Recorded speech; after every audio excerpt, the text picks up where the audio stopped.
Hello and welcome to Ikike Digest on Home FTV. I am Kome Odomo. On Ikike Digest, we aim to continuously bring to light issues affecting communities and our food system, while we also highlight policy gaps that do not meet people's needs and provide our listeners with adequate information. In today's edition, we will be looking at the brunt of environmental pollution on women. Environmental degradation has forced many women to abandon their source of livelihood, leading to poverty and economic instability. Women in the Niger Delta are unevenly affected by environmental degradation caused by oil extraction, perpetuating a cycle of poverty and inequality. The Niger Delta region of Nigeria has been ravaged by environmental degradation, particularly oil spills and pollution, which has devastating consequences on women's health and livelihood. In today's edition, and with me to critically examine the brunt of environmental pollution on women, is Dr. Okon. Dr. Emem Okon is an activist, gender and development specialist. She is a feminist activist, grassroots mobilizer, and a social change advocate in the Niger Delta region of Nigeria. With over 23 years of experience, she specializes in practical issues associated with gender, women empowerment, grassroots mobilization. She is the executive director of Kebekase Women Development and Resource Center. Her activities have contributed to raising more than 100 community women leaders and has empowered women organizing in the Niger Delta region. Through her work, Dr. Okon is building an eco-feminist movement in the Niger Delta region through a series of activities, including annual convergence of women and men to mark the Niger Delta Women's Day of Action. You're welcome, ma'am. Thank you very much, Kome. We're aware that contaminated waterways and soil has led to increased waterborne disease, respiratory problems, and reproductive health issues amongst women. And this has led to your engagement with women over the years. So based on your engagement with community women, how do you see women cope with these challenges, such as lack of health facilities and other worsening challenges? It has been a very tough experience for women in communities, even women in urban centers. You have women in urban slums, even those who live in cities. They have people back home, and they also go back home. So almost everyone is affected. And also why environmental challenges has much more impact on women is also because when it impacts on other members of the household, their fathers, mothers, husbands, brothers, the impact is more on the women because of the care role, the care services that women provide. So when others are suffering, the woman thinks of the other people. At times, we don't even think of ourselves. So when it comes to the issue of water, is the primary responsibility of the woman in the house to manage household water supply. So you need water for people to drink, water to cook, water to wash, water to bath, water for everything, including the children. And when the only accessible water that you have is polluted water, it's difficult. It affects you psychologically. Each time you're using that water, you're feeling bad that, oh, you're using this again. There is no alternative. And what alternative is there? The only alternative we have is buying what we call pure water, sachet water. So it is still stressful because we have to generate the income to be able to buy the pure water. Or maybe there is, in quote, a big man somewhere close by that we assume his own borehole is treated. Some of them will make provision for members of the community to have access to the water at certain point, maybe early in the In the morning morning. or late in the evening. So people will go there to fetch. Those are the ways that they cope. Then rainwater. Rainwater is not safe, but community members do not know. So you still have children taking their baths, running baths in under the the water. rain, and then you still have women harvesting the rainwater. To store for later use. Yes, to store for later use. And then we still have the local hand-dug wells in community, where when it rains, the water collects in the well and then people bail it and use. So those are the different ways that they cope. And looking at these coping strategies, it doesn't really solve the problem about pollution. And then coming to farmlands, the farmlands are polluted because of the oil. So they are displaced. At every time that there is spill and it spills into the farmland, they have to move. At times, moving to communities where they can provide services to be paid. Or if they have money, they just rent the farmland to use it for maybe 1 year or 2 years they plant, and when they harvest, they move. But these days of flooding, since we started experiencing flooding on an annual basis, it has also become very difficult. So now women are looking for seeds that they can plant and harvest within 3 months or 6 months.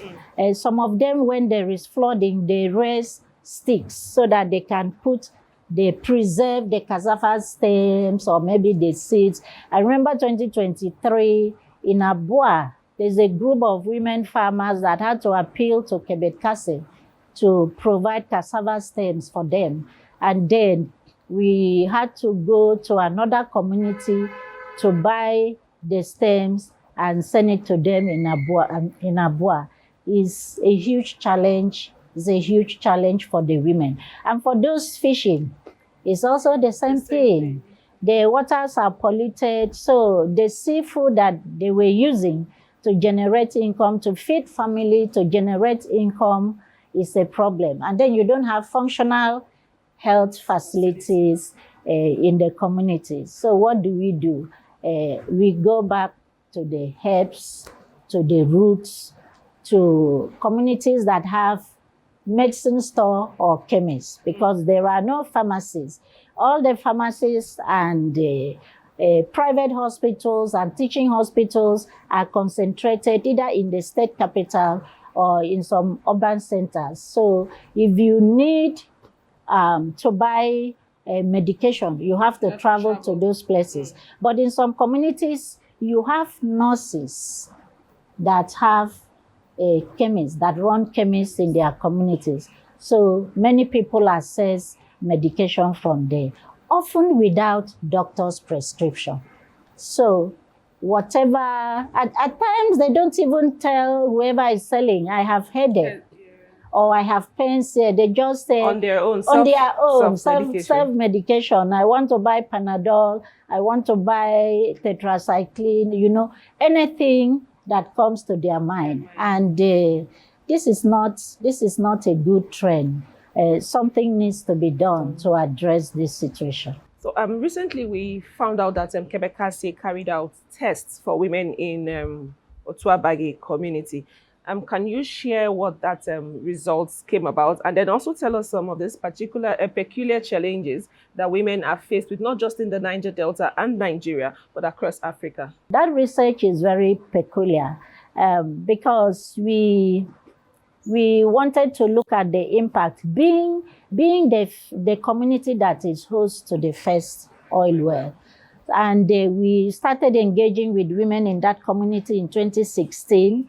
So we wanted to carry out that study to find out the experiences of women with oil in the community. And we got a team of medical experts to help us conduct that assessment. The findings to us are very scary. 80 women agreed to participate in that research, in that they allowed their blood samples to be taken and analyzed for the presence of hydrocarbon. And the 80 of them, the results came out that 100% of them have polycyclic aromatic hydrocarbon in their blood system. in their blood system at levels that is more than the permissible level of the World Health Organization.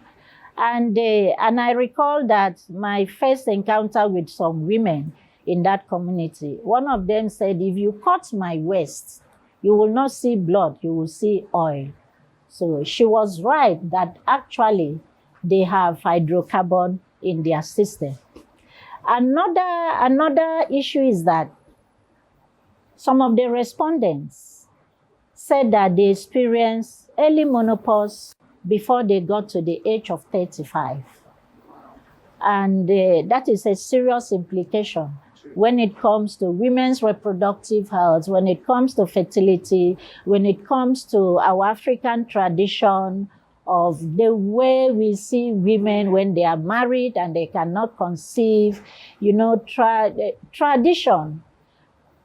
If a woman does not have a male child, is an issue. Family will be putting pressure on both the woman and the husband. In fact, the husband, they will marry a new wife for you. Talk less of the one that does not have at all. That woman will be labeled in a lot of negative ways.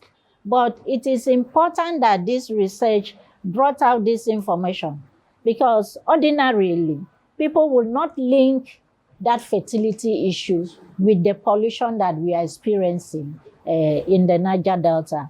And there is also information that men are also experiencing some level of challenges, which also affects women. Because some women we engage with said, the problem is so bad that our men don't rise again. And you know, you know the implication of the men not rising again. And when the men cannot rise, in quotes, and the wife cannot conceive, people will not think of the problem coming from the man. The family will blame the woman. So it's serious implication. And during the research, some of the women, when they were asked if they have high blood pressure, said no, they don't have. But the reason is that they are not testing. They are not testing. They don't go to the clinic. Yeah. So they just feel, in fact, they don't even know the health challenges that they have. Because subsequent discussion revealed that all of them have symptoms of high blood pressure. And let me also go back to the issue of water supply. Almost all the sources of water within the community have percentages of hydrocarbon in them. The Kolo Creek, the boreholes, it is only the borehole, NDDC borehole, that hydrocarbon was not dictated. But then there is the challenge of electricity to pump the water so that, and that borehole is just by the town hall. So they need a regular power supply to be able to pump that water so that community members can access. So challenges of women relate more with the environment and tradition. When it comes to tradition and women's rights, we have a lot of experiences that if we sit down to discuss, we will write volumes and volumes of our stories. And it is very important that once in a while, women need to sit around and tell stories. Yeah, so earlier you mentioned NDDC, the Niger Delta, yes, providing the water. Yes. Yeah. So NDDC, the Niger Delta Development Commission. Yeah, sorry about that. Yes. I should have mentioned the full name. Yeah. And then we also know that the hydrocarbon remediation project in the Niger Delta also is doing empowerment as part of its cleanup process. Do you think that at this moment the women are fully involved in that cleanup process, and then with the empowerment they do, because we were reliably informed that they give sewing machine to some women, teach them skill acquisition and the rest of them. Do you think that that's the kind of empowerment the women need at the moment? The women empowerment as regards the cleanup in Ogoni, I think is a little better than when it started in 2016. And I remember in that 2016 when they were talking about empowering 1,000 women. Some at one time they would say 400 women. At another time it was 1,000 women. I remember that in our engagements, we used to say that it is important to conduct needs assessment so that women can actually say these are the kind of skills that we want to acquire so that it will be useful to them. And I also remember once, I think the then forward coordinator saying, I don't want people to come and teach me how to fry gari because I already know how to fry gari. So in that regard, Kebekase conducted a needs assessment of women to try to determine what economic activities and what level of empowerment do they actually need. Yes. And when I did the public presentation of that needs assessment result, somebody from High Prep was there who actually unveiled that report. But the management or coordination of High Prep has evolved over the past couple of years. And I understand that a lot of women empowerment activities have been carried out. While we were working on that project, a coalition of Ogoni Women in Development was formed, and many of the members of that coalition are fully involved in some of the activities that are going on now. I think some of them, like in Emem, Dr. Patience is part of the water committee, and water was also one of the key projects that the women were asking for, and that has been implemented now. Many of the women have been involved. I don't know the exact number. Have been involved in one project or the other. The mangrove conservation project, I also understand that some of the women were part of it.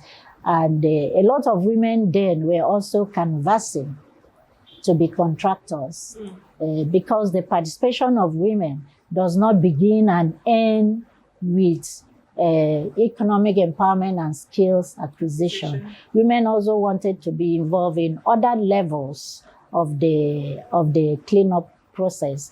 I know then the issue was that the only woman you see at the remediation site is it camp nurse or site nurse they call it, and then some also wanted to be involved in some of the structures that are set up at their community level, because through being members of such structures, they will have information about what is coming out of High Prep and what is required of them. Many of the women also engage with their kings and community leaders so that when opportunities open up, even with the contractors, the people engaged to work at the site will not only be women, and also that women leaders and some of the queens can also nominate people to work in those sites. So those are the different dimensions that women participate in the High Prep processes. And we are not yet there, but there's a lot of improvement, yes. And there is also much more regular engagement between the women and High Prep, yes. we've been talking about the brunt of oil environmental degradation on women in particular. And you've heard from Dr. Okon, who is a gender and development specialist in Nigeria. Tell us how she has worked closely with community women who have suffered the brunt of oil extraction in their communities. We'll go on a short break, and when we'll return, you'll hear from her how we will learn how women will cope with these issues. Stay tuned. Health of Mother Earth Foundation, HOMEF, invites you to her first School of Ecology session for the year with the theme Ecological Justice and Resilience. This session is HOMEF's maiden edition of the week-long School of Ecology, and it promises to be a space for knowledge instigation, experience sharing, and the creation of pathways for solution to our ecological challenges. Apply now for virtual participation on all our social media platforms at EcoHOMEF. HOMEF School of Ecology, the instigator for ecological action.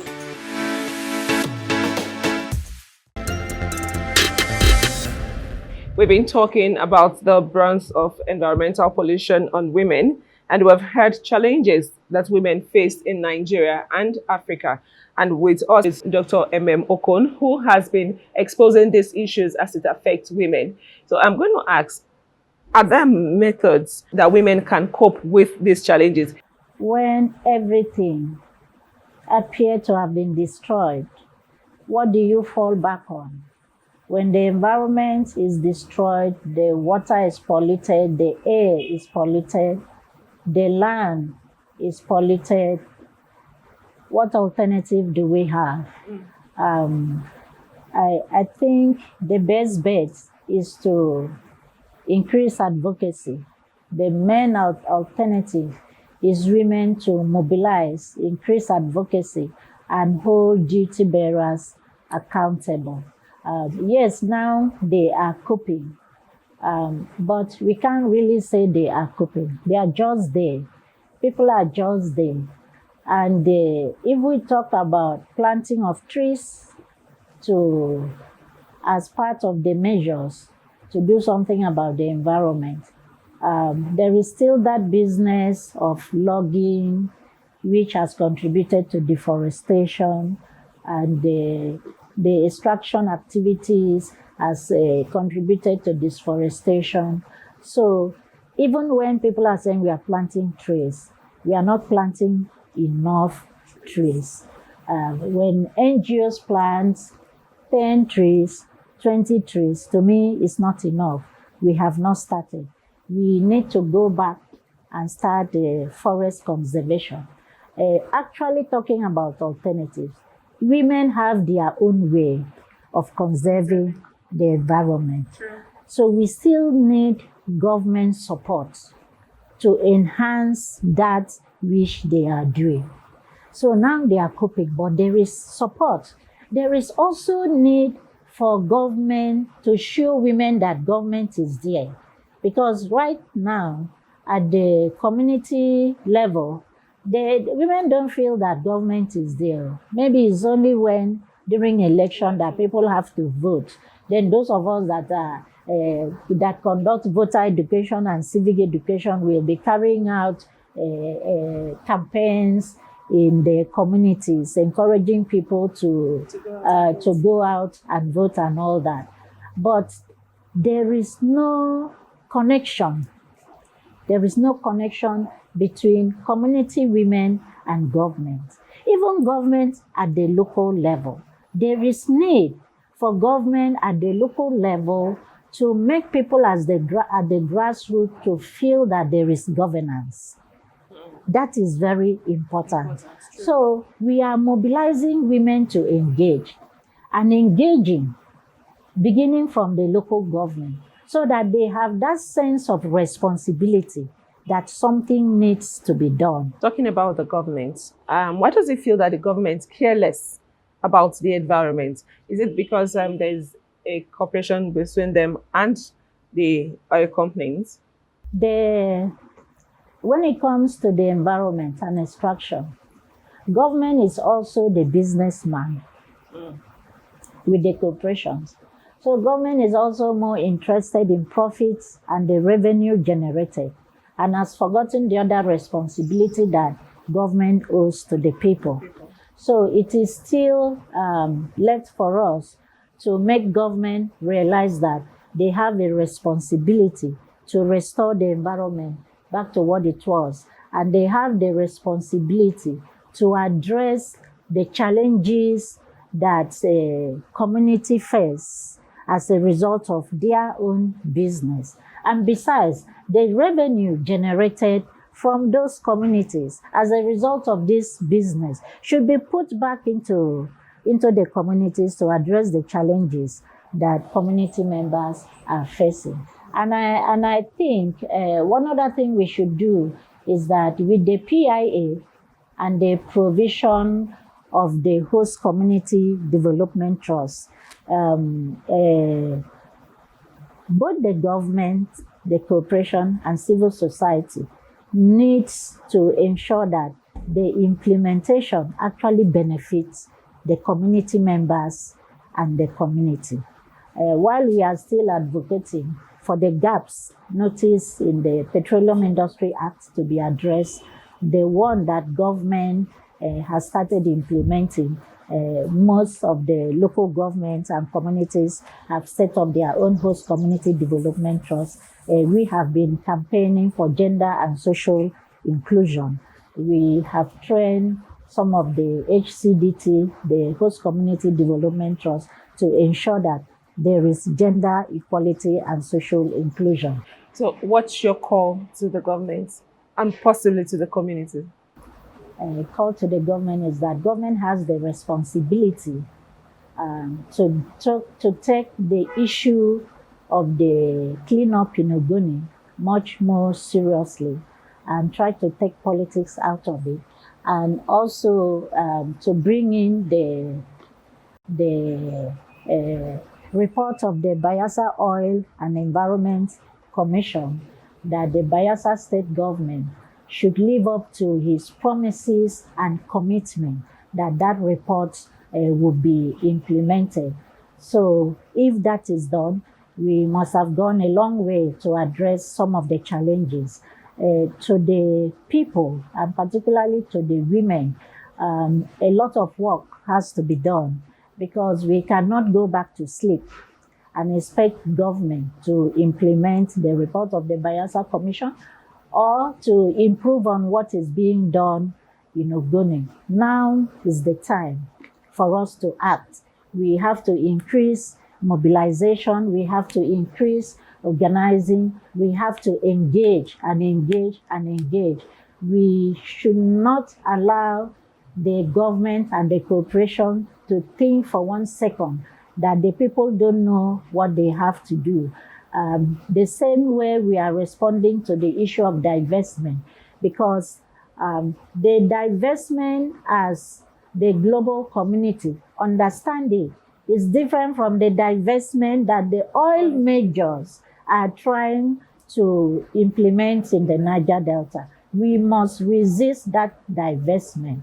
The damage has to be corrected or repaired before the oil majors will say they are selling off their assets. We need to know who is taking over the responsibilities of cleaning up the environment, of addressing the devastation, the pollution that we have experienced over the past decades. So this is the time for community members, for civil society organizations, and for the women's movement to increase advocacy and ensure that we hold government and the corporations accountable. You've heard it all. This is the time to hold government accountable. And you'll agree with me that it's been an expository journey into how community women cope with environmental issues. And we've come to the end of today's edition, and we've been having this really exciting conversation with Dr. Emem Okon, a gender and development specialist. Thank you so much for being part of today's edition. Thank you. Thank you. And that's it for this edition. Please join us on our next edition as we continue to look at other environmental issues. Remember to visit our website, www.homef.org. and follow us on all our social media platforms on Echo Home F. I remain your host, Kome Odomo.